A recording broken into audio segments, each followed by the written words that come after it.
Hey, what's going on? I got a special guest today. We have Peter Vekselman. He's the CEO of Partner Driven Real Estate Investing. He's a seasoned investor and he's been a leader in the real estate industry for over 30 years. He's successfully done over 3,600 deals. That's a lot. Today, he leads a team of real estate professionals who continue to close deals around the country. Peter's passion is breaking down the barriers that hold people back from becoming real estate investors. He eliminates virtually every obstacle through partnering on deals. Peter provides 100% of the capital and brings his expertise and world-class team to actively partner on closing deals. Peter has helped hundreds of new and seasoned investors. His goal is to help newcomers get their first deal done and keep them rolling. Peter, welcome. Jordan, I appreciate you having me. Great to be here. Thank you. Thank you. Absolutely. We're excited to have you on Clocked In. And so, Peter, where does your story start? Obviously, you're 3,600 deals later, but where does this journey start for you? Well, there's so many starting points to an entrepreneur's career. I guess most people, when they talk to me, want to know where real estate started. And, real estate started for me a couple decades ago by accident. As I'm sure, again, so many things happen in this business or any other entrepreneur's career. I got out of a totally unrelated business. I was in the merchant services business, credit card business, basically. Owned about 15 franchises. It became a corporate operation. I was no longer in charge. I was no longer the owner. It was just too corporate for me. It's not what I want to do as an entrepreneur. So I got out of that. Just one day was given a book, knew nothing about this industry, read a book overnight, thought it was the best thing since anything. I mean, I just wow. Yeah. I got actually started in the mobile home business, which some people don't even consider real estate, but it's close enough. And that's where my journey became 20 some years ago. Stayed in that industry for about 3 years, mobile homes. Overnight, that industry got wiped out. All the financing fell out of it. Jumped into the conventional real estate. I thought there was a parallel. There really wasn't, but I thought there was. Well, that little mistake of thinking it's the same as mobile homes, Jordan, actually cost me everything. Within 6 months, I'd lost everything. Within 2 months after that, I was basically living out of the backseat of my car. So I was trial by fire, I guess, as they call it in entrepreneurship. I got my butt handed to me, and then slowly started getting out of it. Of course, but for you, what was the real mistake there? When you say you got into mobile homes, did you get into you just started buying mobile homes and then having people live in them, flipping them? What? Yeah. Mobile homes was a great success story from A to Z. Really, there was always bumps along the way, but we got into it at a perfect time. My partner and I, Jeff, did. There was a lot of new money in the mobile home business back then. Every bank was getting into it. Bank of America was getting into it. Greenpoint, Greentree was getting MHFC from Michigan. So there was just a lot of money for us to use, not necessarily in a buy because they were so cheap, but on a sell. So as long as somebody had a breath and somebody had a beating heart, we can get financing for them. So we by the way, the one thing I did learn that I think your audience could benefit from, the one thing I did learn back then that to this day I value so much as an entrepreneur is, I always say there's two ways to win if you want to be successful. One way is the way everybody tries to win, and that is the conventional way. Like, you got to outwork your competition, you got to be smarter, you got to stay later, you got to check in earlier. And I tell you, that is an extremely, extremely difficult way to win in life, because in the end, there's only room for very few people at the top. And let's face it, most of us are not smarter than most people. Most people are not going to be able to outwork their competition. So all of those things that it takes to win in a conventional way are very limited, right? The resources are limited. So what I learned back then is the ultimate way to win is to create your own playing field, and where there is no competition. And that is actually what we successfully did. That is what we successfully did with Jeff. we created a mobile home model. By the way, Jordan, if you know anything about Georgia, back then it was the capital of the world for mobile homes. I mean, there were tons of Okay. homes, so there was tons of competition, but we had Yeah. created our own playing field, and we had created our own business model to move these mobile homes that nobody else was doing. So literally 2 new kids in a block within 6 months. Within a year after we got started, we had the largest brokerage of anyone here in Georgia. And again, that says a lot, especially for a couple of decades ago, because back then Georgia was not only littered with mobile homes, but it was littered with mobile home parks. It was littered with mobile home dealerships, tons and tons of competition, but created this unique model that nobody else was doing and rose to the top, and literally had this mediocre ride for about 3 years until literally, with no fault of our own, the whole industry just shut down, literally just shut down. All those players, they got into it with money, they just left. So within 6 months, our back end money dried up. We couldn't get, financing for our buyers anymore. So that's where the transition to real estate was made. The pivot occurred. Wow. The pivot occurred. And what was that transition like? Because obviously that can be a scary moment. You build up and then it should have been a scary moment, but I took it too lightly because I drew this very close parallel. Again, another kind of nugget for people trying to be successful. Take things seriously. If you want to be successful, take things seriously, especially in the beginning state of your journey. Value things that I didn't value back then.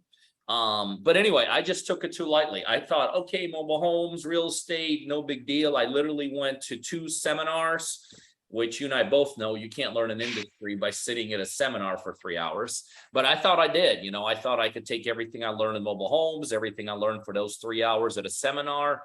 And then I just along the way started making some very, very fatal mistakes. For instance, I made the mistake of trusting the wrong people. That's very easy to do, especially in the beginning of your journey as a real estate entrepreneur, or really any entrepreneur.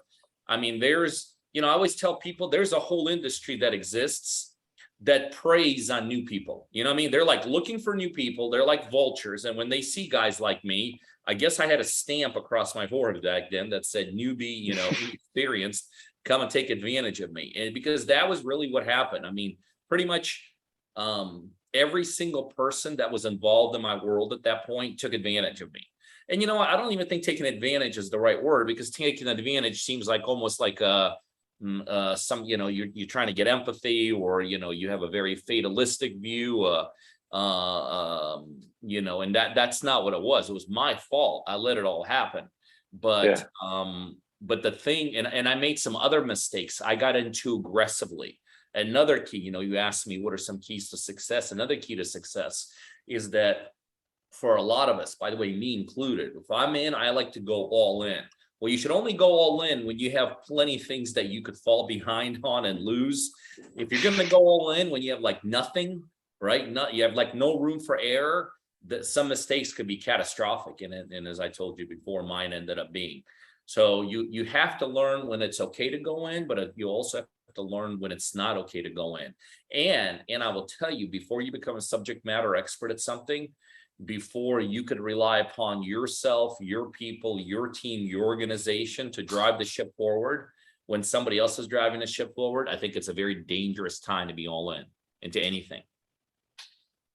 Yeah, I mean, some of the stuff you brought up is really interesting, especially on the part where you were talking about, does it make sense to rush into something where it's just let's take action, versus the actual due diligence of, hey, we got to fully understand where we're at. Because I've always teetered on those lines of like, let's make it happen. And then we got to do the research. You know what I mean? They're two, it's the yin and the yang, and it can lead to a lot of mistakes if you're too heavy on one side or the other side.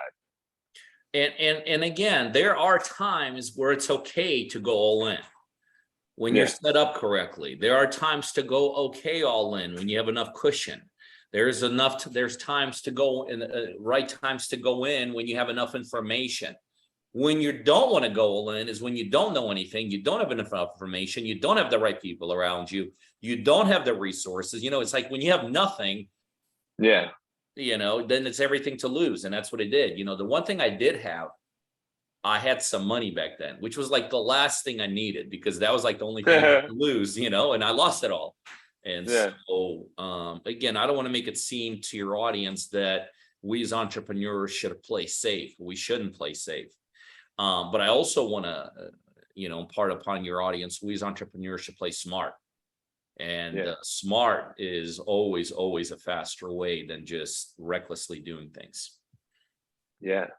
So, what are some of the ways that you recommend people get smart? Obviously, doing the due diligence, building a team that actually is can aid you in different ways, mentors that have been there.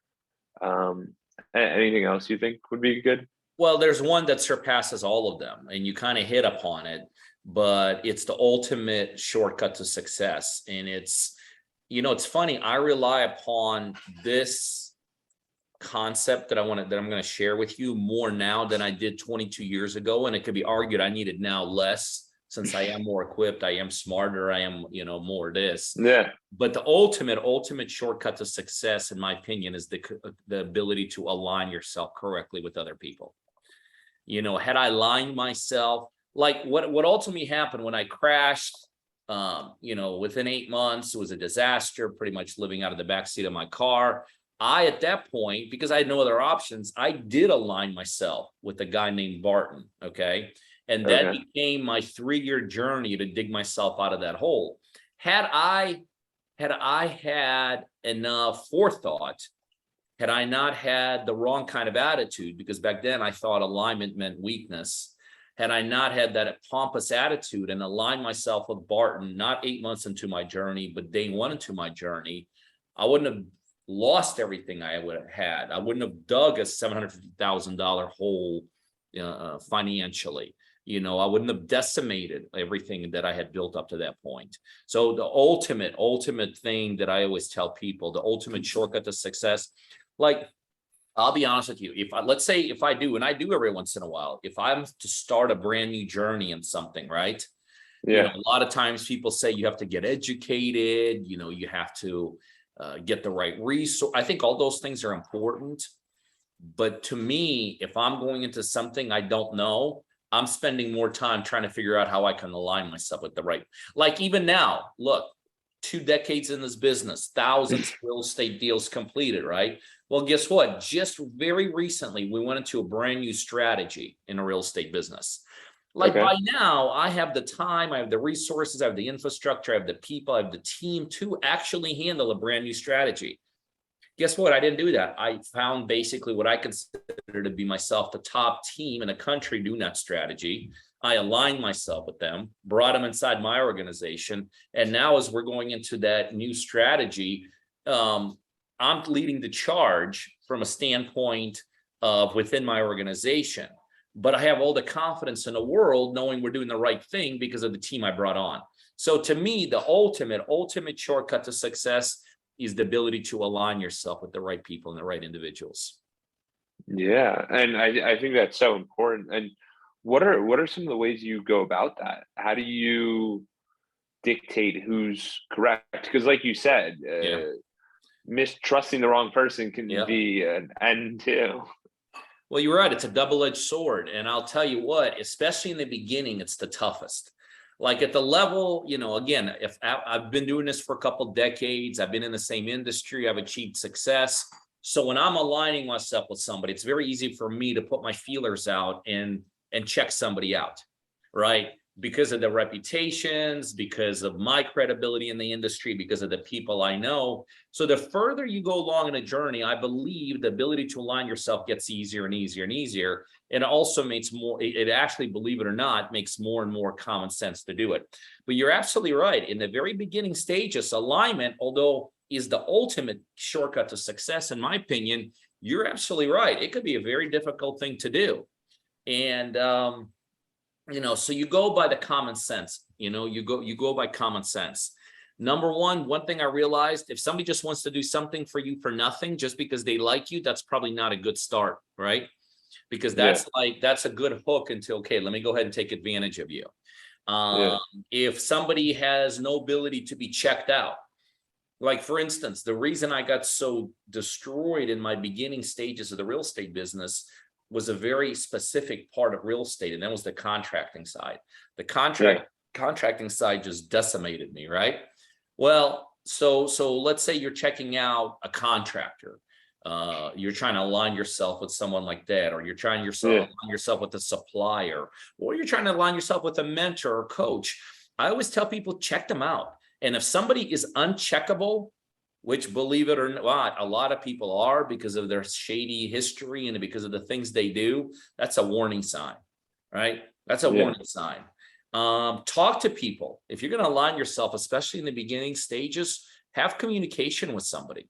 It's interesting, in my model today, I partner with people across the United States, and, we do real estate deals, and, I think we have an amazing program going. But Yeah. I can tell you, even with the credentials I bring to the table, not almost everyone, but a big portion of people that end up being my partners, they want to check me out. Of They want course. to check me Yeah. out. They want to talk to somebody. They want to see someone. They want to connect with someone and all this. So I think those are, in the beginning, I used to take that almost personally, like, whoa, what do you mean? Why would you want to check me out? But the reality is, I then one day realized it's what I teach people to do.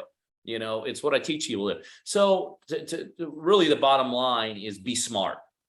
Be smart when you're aligning yourself with people. Check out references, do due diligence, talk to people, see what they've done, see what they're currently doing. And again, this is a very important piece. Don't go all in.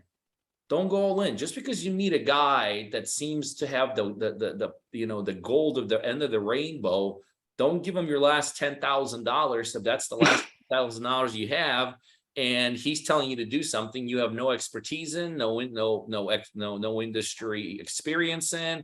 You can't figure out who this guy is, but it just sounds cool. So that's what I mean. Have some common sense. I've seen people. Yeah. I made very bad mistakes, obviously, as I was telling you the story. I mean, Yeah. you could hear my story and you could see through it. Like, well, why'd you do that? Why'd you do that? Why'd you do that? Yeah. So, I pick on myself, so I don't mind picking on some other people sometimes too. But I will tell you, a lot of people, especially, and I know you shared with me, your audience is full of entrepreneurs, but a lot of entrepreneurs, when they find themselves at the end of the road, meaning I'm out of money, I'm out of time, I'm out of everything, and this ain't going to work, most of those journeys could be traced back with a lot of red flags along the way. You know what I mean? It didn't just sure, every once in a while, something bad happens, catastrophic happens. But most of the time, they were red flags ahead of time. Trusting the wrong people, doing the wrong things, all that kind of stuff. So be smart. Use common sense, use common sense.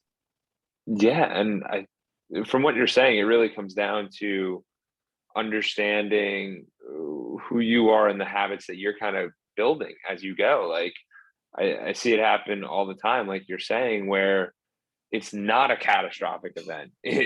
Most of the time, it's not like you're a hurricane. That didn't happen for sure. But most of the time, it's these little indicators that we just don't pick up on because we're so excited about the Yeah, opportunity. absolutely. Absolutely. And those are good things. It's good to be excited about what you're doing. It's good to be kind of, to a degree, hey, this is going to be my future. And then, so those are good emotions, because those also emotions allow you to work through the crap that's going to happen along the way. But again, you should always have common sense along the way. And have some kind of checks and balances. Have some kind of checks. Yeah. For the companies that people try to leave to become entrepreneurs, right? The General Motors of the world, the Procter and Gamble's, the Ford Motor Companies, the Facebooks, IBM. Yeah. Think about the reason they've got, even though people try to get out of those worlds, and I could appreciate that. I can't imagine myself sitting behind a desk the whole day. But at the same time, there's some things those companies do very well. Like they do have checks and balances. They do have red flags. They do have fail-safe mechanisms. They do have triggers. This is why they've gotten the size they have. So, I always tell people, yeah, I get it. You want to leave something, but at the same time, you may learn something where you're at.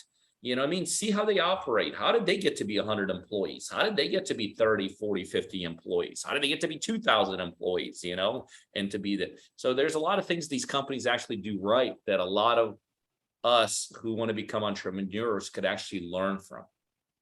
Yeah, and I love that point. Also, the point that you brought up about not going all in. You want to explain a little bit further about that? Because I find that one interesting.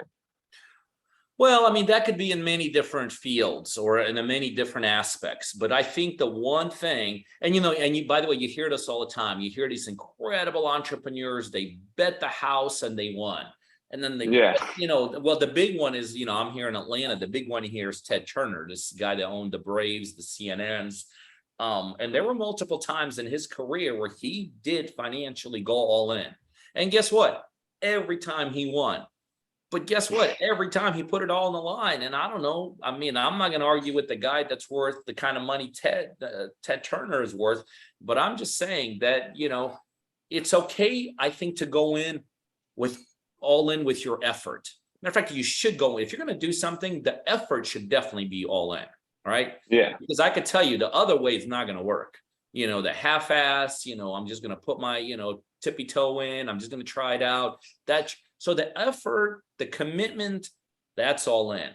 Financially, I'm probably going to put a draw line there and not recommend, especially initial entrepreneurs, go all in financially, especially if there's no safety net. proof. Yeah, and there's not that proven because it's tough because you go off and you have these very ambitious goals. Like everyone sees the Zuckerberg who's like, oh, he did it, and you're like, well, why can't we all do it? And it's difficult to understand that that's years and years and years of time. So back to it for you. So you get knocked out from, or was that single family when you moved from mobile homes to single family? And you were just buying the single family trying to sell them? And to this day, it's still single family. Yeah. 22 years later, I've never deviated from that, by the way.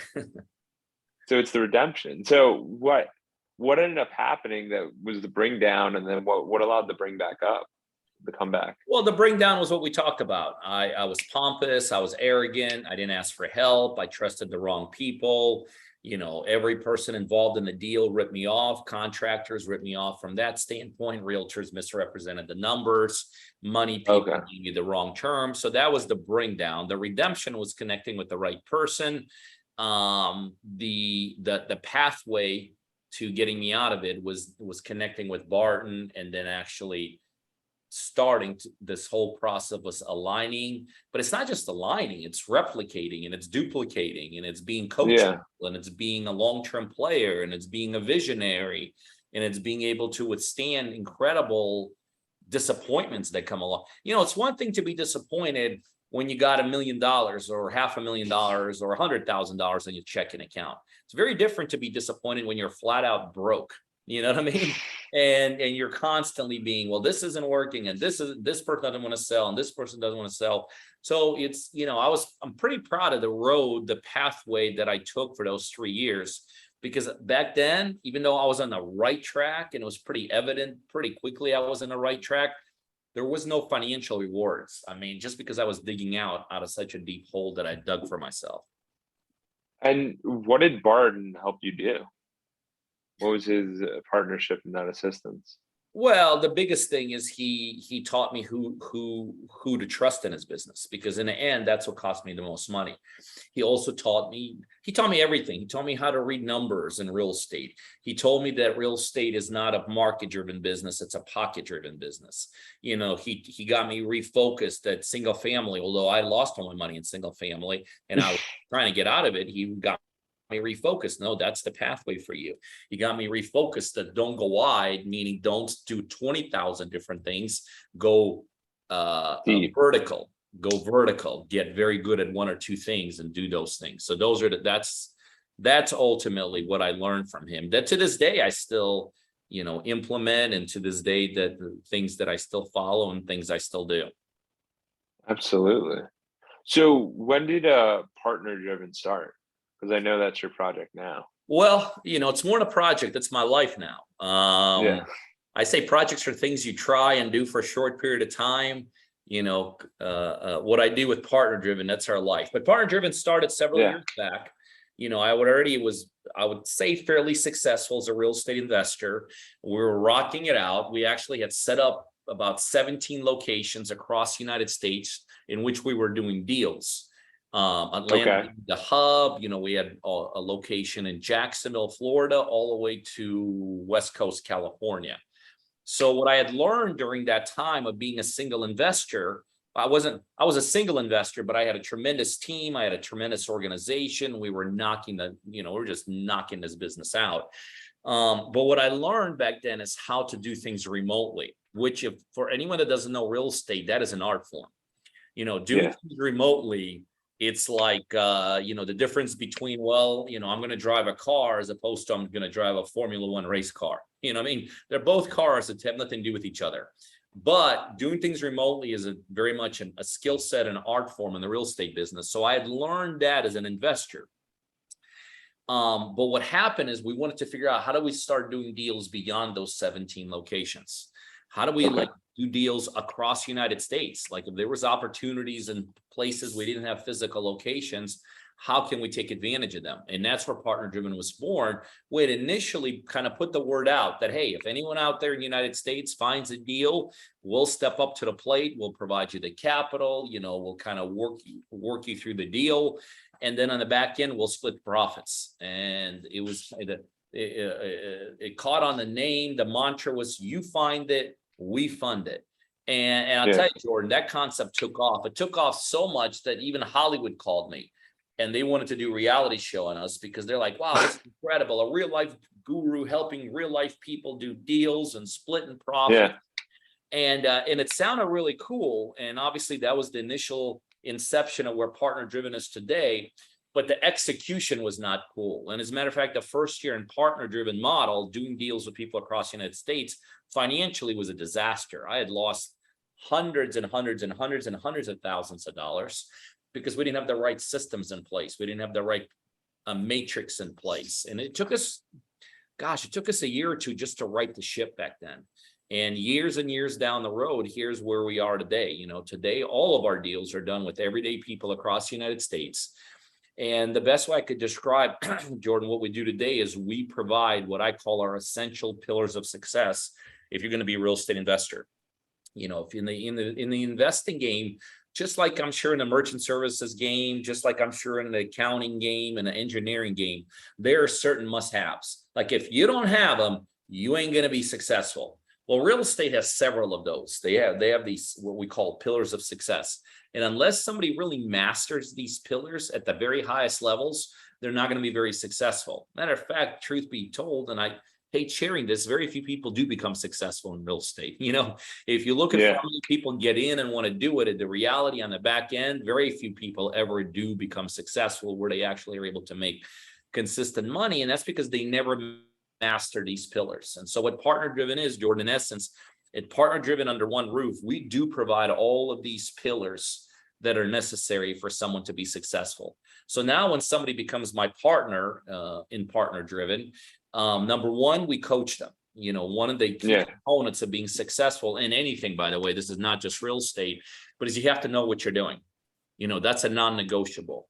And especially in real estate. And in real estate, the last thing you want to do is you want to learn as you go.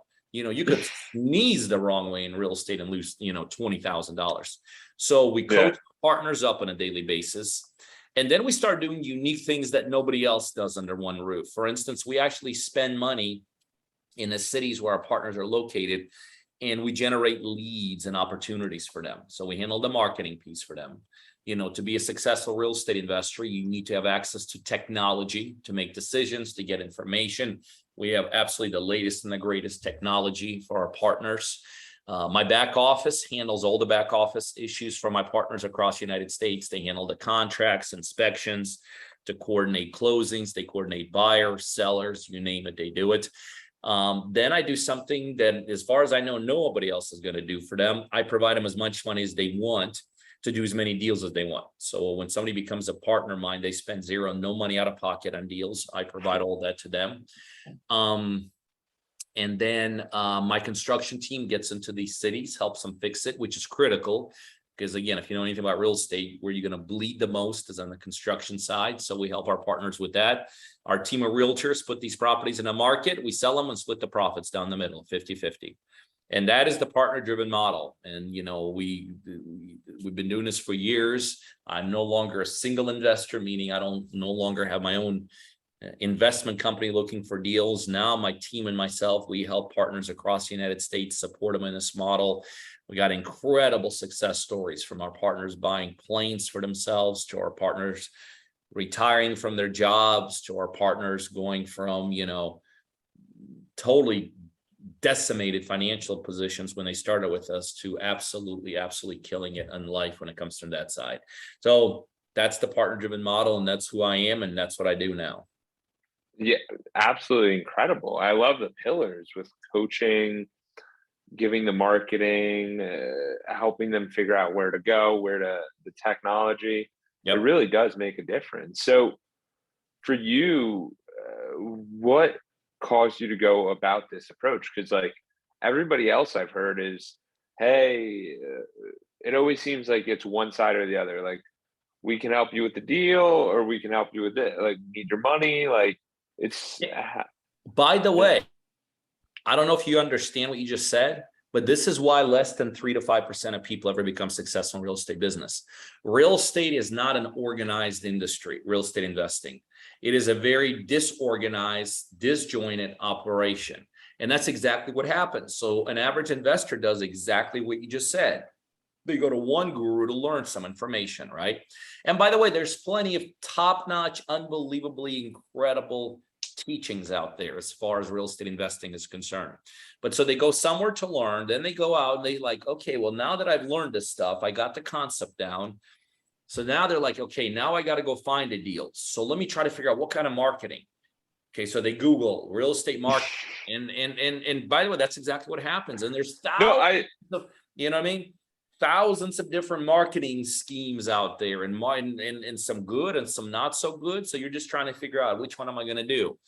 Then they're like, okay, now that I have some leads coming in, I got to know how to talk to these people. I've been an engineer my whole life. I've never negotiated. So let me get some learning and training. So they go somewhere else to learn how to negotiate, right? Then they're like, well, I need access to information. How do I know if this is good or bad, or where do I get it? So they, thousands of places to get information from now, technology wise. So they go something, get something.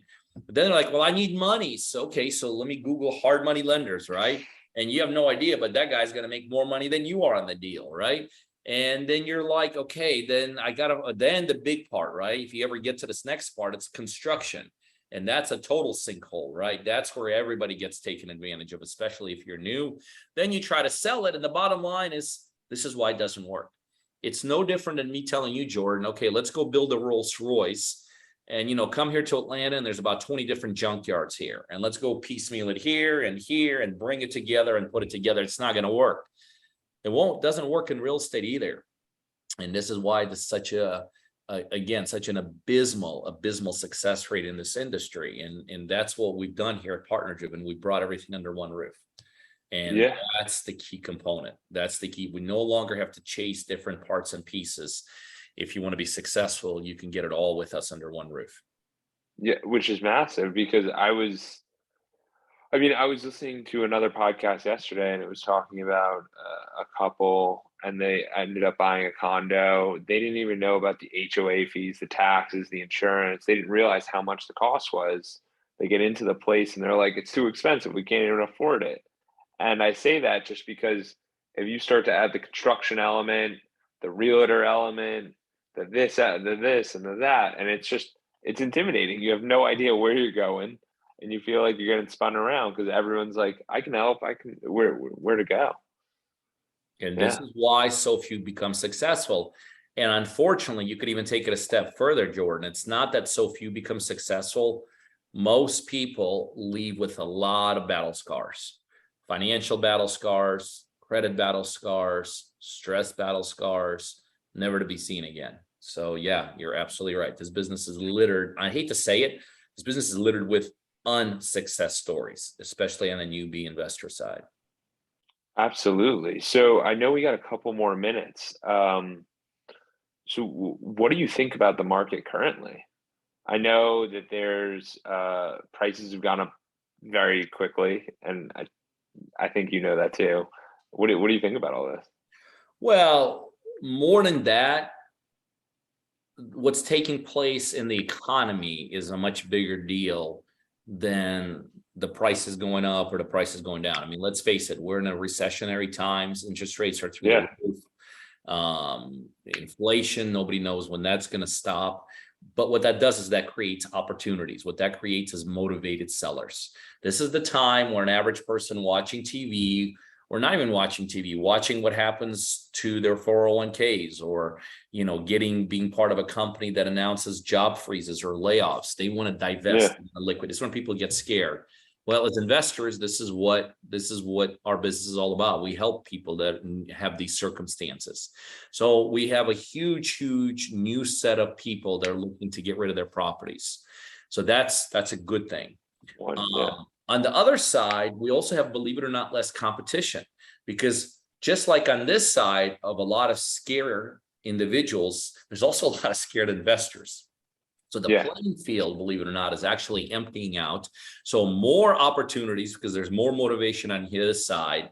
Here, less competition, which means there's more opportunity. There's less people going after, believe it or not, more opportunities. So it's almost like the perfect storm. I could tell you right now, after doing this for over 2 decades, I have personally never, ever seen the kind of we're doing more deals now than we ever have.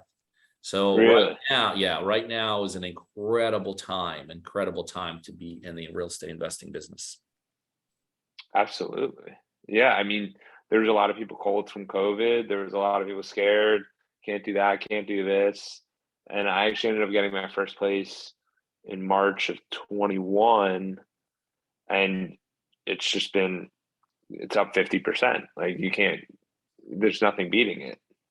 It's very interesting. Real estate goes up, real estate goes down. The one thing we all know about real estate, it's an ever-changing market. But I could tell you, especially again, what's taking place. And by the way, there's a very good chance that thing's going to start going down right now. Absolutely. I know that. I know that. So you know that. But again, it's beyond the going up and down in real estate. What's taking place in the economy right now is creating an incredible playing field for us as real estate investors. We're doing more deals with partners than we ever have. We have more partners jumping on, wanting to do deals with us.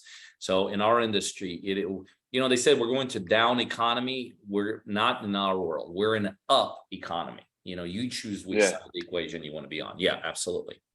And I think that point alone, whether it's real estate investing or not, it's what is your view on the world and how does that happen? And it makes a massive impact that, hey, we have an opportunity, we're going to make something happen here, or we're not.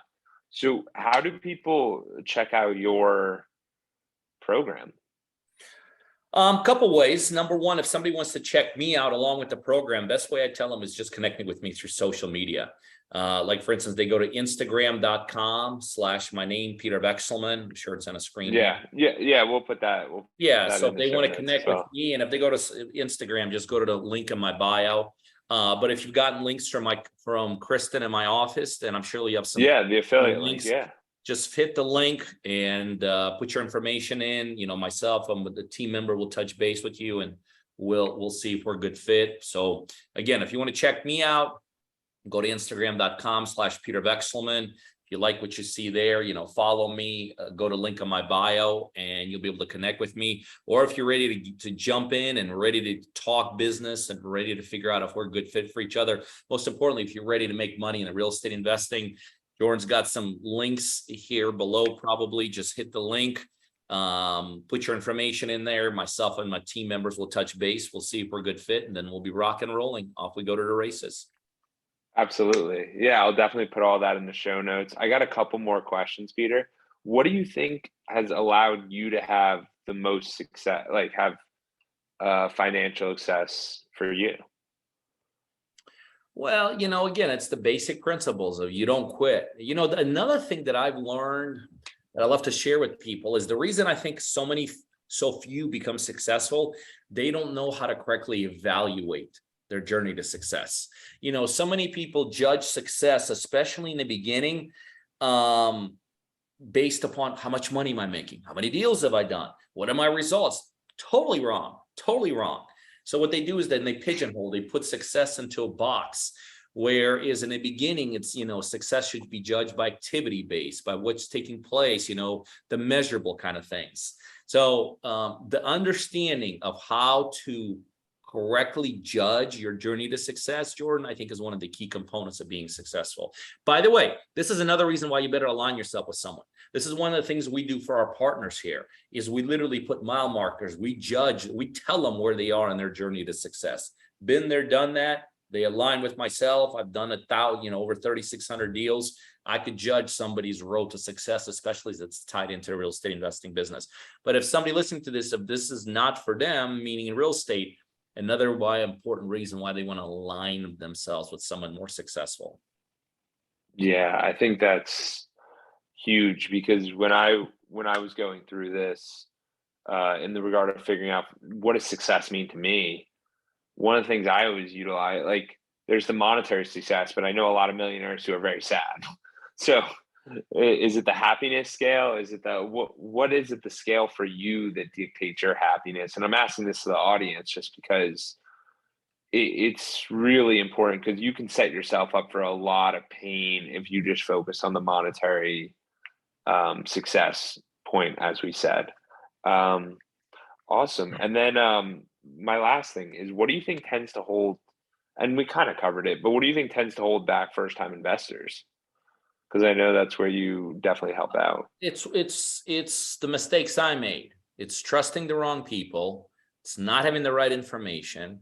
It's not understanding what a deal or no deal is. It's not having access to the right kind of capital when you need it. It's just the basic stuff that everybody really knows they need. Everybody knows they got to know what they're doing. Yeah. People know they want to get in real estate, they better have access to capital. People Yeah. that get in real estate know they got to have other people involved, so they better be trustworthy. You know what I mean? Yeah. And so it's just having, being smart, logic it out. What do you need? And then make sure you align yourself with the people that have what you need. Absolutely. I appreciate the time, Peter. This has been fantastic. We'll have all the links in the show notes. Thank you for coming on. This has been amazing. I enjoyed it, Jordan. Thanks for having me.